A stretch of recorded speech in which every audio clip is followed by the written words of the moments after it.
where you come to the Turtles at in your own life. Like, I mean, were you a fan coming into this film, or was it something that you became a fan of? Or, I mean, like, where does it start for you, and what are some of the facets that interest you in the characters of the fandom itself? Okay, so he just called me out. There it is. Here comes the truth, guys. Get ready. I was not a Turtle fan when I started making this documentary, and I'm so sorry, and I feel like I'm at an AA meeting. My name is Randall Lobb, and I was not a Turtle fan. So in 1984, I was in the Silver Snail comic book shop in Toronto, Ontario, Canada, and I had gone down to get my stacks. And what was coming out, I was very excited about, was Marvel's Secret Wars, the first of these great collisions of multiple titles. And I don't remember if it was that exact day or if it was in and around that day, but I remember it as being tied to that. Mark Asquith is opening a box of potentially the second box of TMNT 1. And he says, man, you've got to see this. It's got Jack Kirby. It's got Frank Miller. It's crazy. Look at the title. It's wacky. And I looked at it and I said, well, it's never going to work. Is it for kids? Is it for me? Is it who's it for? And he's like, it's a parody. It's for you. You're a comic fan. And I found it hard to wrap my head around it. And the reason why it was so dumb looking back, I thought it was a commercial exercise because it was too big to fit in the stats and it sat beside the cash register. I thought that was a ploy. Of course, it couldn't be further from the truth. It was totally grassroots. I was a cynical kid of 19 when that came out. So fast forward, we're making the documentary. And, you know, I'm a comic guy from zero, like way back. And it's exciting, and I'm seeing it, like, really, the documentary, if you want to look at from a personal perspective, I made this with Isaac Elliott Fisher and Mark Hussey.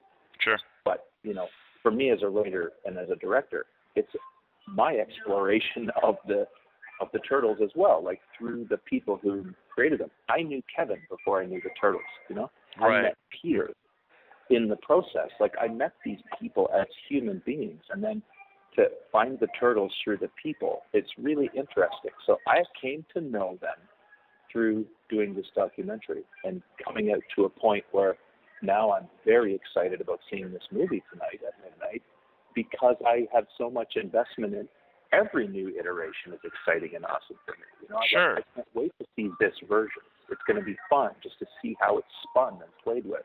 Yeah. I'm all over that. And I mean, when you guys conceived the idea to sort of document this story, I mean, how does it morph? You know, how does the film morph from the original idea into its present form? Like, how many twists and turns do you take as you're working along on it? It's inconceivable. I couldn't even begin. If I downloaded it into your brain right now, you'd be incepted. You'd be inside yourself. Are you a turtle lifer? Are you on the message boards? No, I'm not actually. No. Okay. So originally, that was our focus. Our focus audience was the hardcore fan who is a completist collector. Mm-hmm. And we would make something about the hardcore fans and about their collections and about their love of the Turtles. And we were going to hopefully get Mirage and hopefully get some interviews. But as soon as we started compiling our interviews, you know, we were able to leverage we were super nice guys. And that's not a boast. I mean, it's easy to be a super nice guy. You just decide I'm going to be super nice. So we did that, and we were easy to work with, and we were friendly and awesome, and we were as compelling as possible as people and did as professional a job as possible. And all of a sudden, we got Brian Henson, and we're getting the voice cast back together, and we're expanding. Like, we looked at each other like, oh, okay, this is taking on a life of its own. And then Gary Richardson, the CEO of Mirage, was calling me saying, hey, would you like to go to New York and shoot some stuff over there for us that we could use in our 25th anniversary and on the website? Yes. Would you be interested in going to Comic-Con 2009? Oh, and there are these turtle events going on in and around that, you know. Mm-hmm. So we were pulled into a circle of trust as they started to realize that we had only the best of intentions, and we were very professional, doing a high quality of work, and we're absolutely flexible, and we're not serving the brand, so to speak, but in fact, we're serving the brand. You know what I mean? Because we're nice people who want to tell a positive story about something that we have come to believe is pretty awesome. Yeah, yeah. Well, one of the things that I think I love so much about the film too is, with I'll admit going in, I had a preconceived notion that I thought I was going to get, talking heads and footage, cut to some photos, back to talking heads, and some documentaries tell you a story of the past in the present, but this film doesn't do that. It seems like there's this attention to like a different aesthetic, like it plays with memories in a way, like it's like when we have talking heads, they sort of fade out as like we're remembering the story and not so much learning the story. So I mean, was that something that was sort of intentional on the end? I'm pretty sure that you saying that makes me feel super awesome. So